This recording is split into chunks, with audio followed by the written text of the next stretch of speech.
It's been 24 hours, I need more hours with you.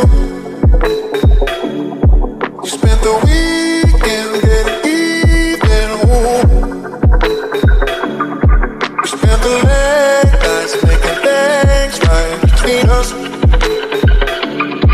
But now it's all good, baby. Hello Mylabs, it's me again, Mylabs, and welcome back to my channel. And if you are new to my channel, please don't forget to subscribe and hit the notification bell for you to be notified whenever I have a new upload video. And if you like this video, please don't forget to give me a thumbs up.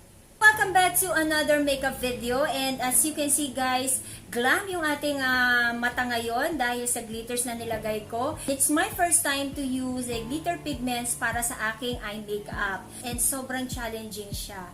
Sobrang challenging siya guys kasi nagkalat lahat ng glitters sa aking mga mukha, pero kineri lang. I-level up natin guys from simple Valentine's makeup look to glam. Kung hindi nyo pa napapanood yung aking tutorial about this simple Valentine's makeup look, ilalagay ko yung link dyan sa taas and you can watch it later after this video.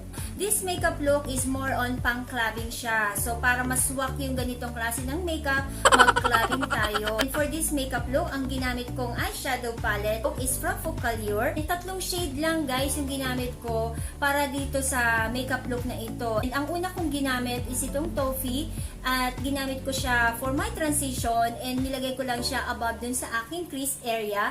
And then after that, ginamit ko itong Carbon and nilagay ko siya sa outer part or outer V ng aking mga mata. And it's up to you guys how intense you want para ma-achieve yung ganitong klase ng eye makeup. During the application, hindi ko na i-record yung aking paglalagay ng highlights dito sa aking tear duct. But anyway, ang ginamit ko dyan is itong Gold Mine. Ayan, nilagay ko lang siya sa tear duct para to pop up yung ating mga mata, magkaroon ng buhay.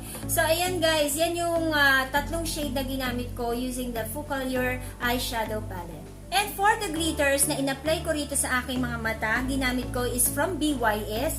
Itong shade na ito na may pagka-gold siya. And for the application, gumamit ako ng BYS Glitter Fix Primer. Importante guys na primer talaga siya for glitters ang ilalagay natin para mas maganda yung application, kalalabasan ng ating glitters na ilalagay. So, wag na tayong magpatagal. If you want to know how I did this look, please keep on watching. Siyempre, ang una natin ginagawa at lagi nyo itong nakikita sa akin before ako maglagay ng makeup is mag-spray tayo nitong The Beauty Bakery na Witch Hazel Facial Mist para maging fresh yung ating mga mukha. So, right after na ma-absorb ng skin natin yung facial mist na nilagay natin, isusunod na natin itong primer, and I will be using this MAC Prep and Prime. So, maglalagay na tayo ng foundation, and wala akong ibang foundation na full coverage kundi itong Maybelline Fit Me Poreless Foundation in the shade of 128. Kailangan natin ng full coverage or heavy foundation. So, ito yung gagamitin natin guys. So, gagamitin ko itong brush ni Miss Ann Klutz para i-apply yung aking foundation.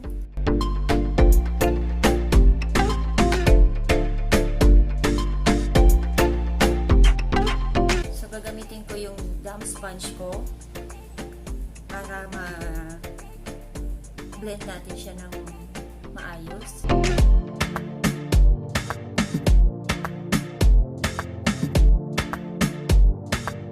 So na maglalagay na tayo ng concealer, and I will be using this product from Pink Sugar, yung kanilang Our Little Secret Concealer with Applicator in the shade of light medium.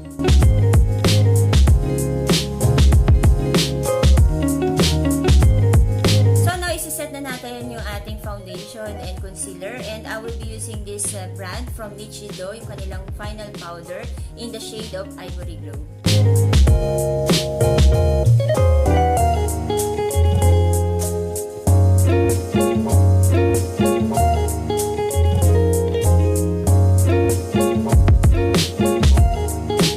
So maglalagay na tayo ng kilay, and ang gagamitin ko is from the brand Pink Sugar Honey I'm Good Eyebrow Kit, and palagi nyo itong nakikita sa akin kasi super love ko siya talaga dahil sobrang pigmented niya. So, ito siya guys, ayan.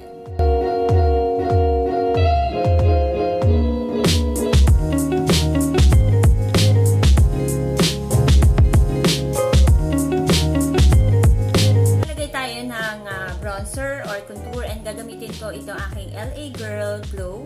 And syempre, gagamitin ko itong shade na ito. So, gagamitin ko yung brush ni Miss Ann Clues para i-apply ito.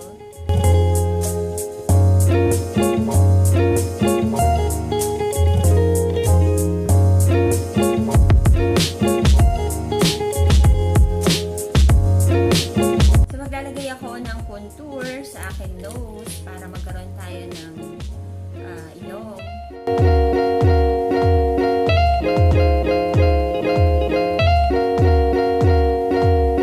Maglalagay ako ng blush on and gagamitin ko itong shade na ito.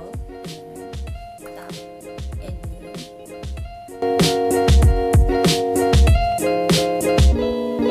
So, natapos ko na yung pinaka-base ng aking makeup. Nakapaglagay na rin ako ng blush on. So, now let's move on sa ating eyeshadow. And I will be using this palette from Focallure. Ayan. So, that's it, guys. Gagamit tayo ng eyeshadow primer and I will be using this I Love Stage from Essence.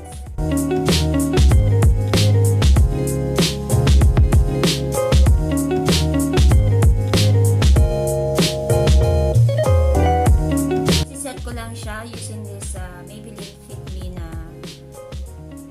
poreless matte powder.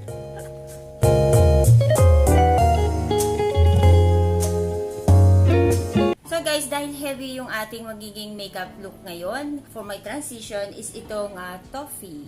Ayan.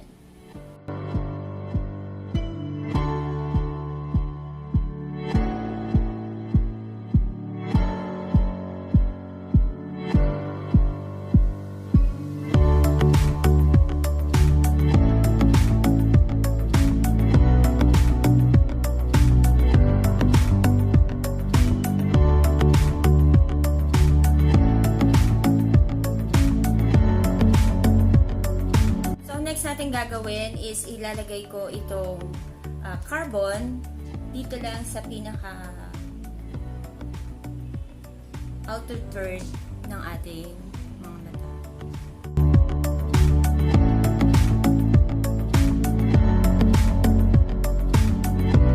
So gagamitin ko itong brush na to and ididip ko siya dito sa toffee.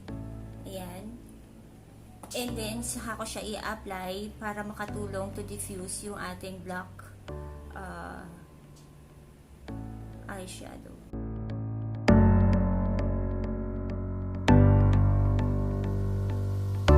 Take time to blend, guys. Take time.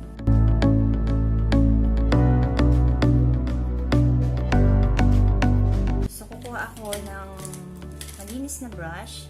And then, ididip ko itong carbon and ilalagay ko siya dito sa pinaka lower eyelash natin.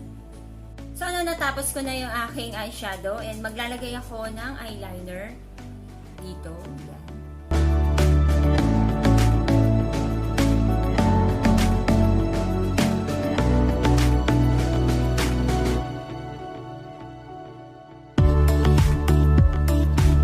Yung pinaka-highlight sa ating eye makeup na gagawin. Maglalagay ako ng glitters. I will be using this BYS glitter primer.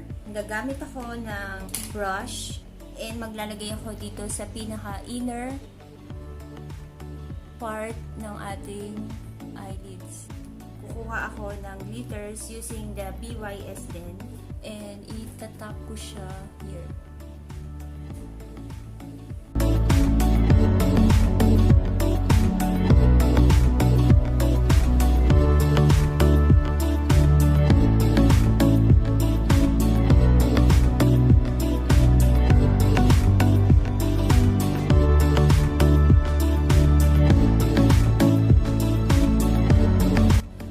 Natapos ko na yung aking eye makeup. Nakapaglagay na rin ako ng false eyelashes. Let's move on sa aking highlighter.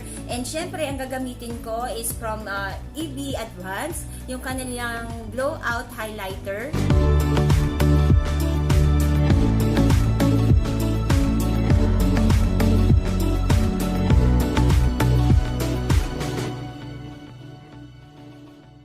So, natapos ko na yung aking highlighter. Now, let's move on sa aking lipstick. And ang gagamitin ko is itong MAC in the shade of Pink Plaid.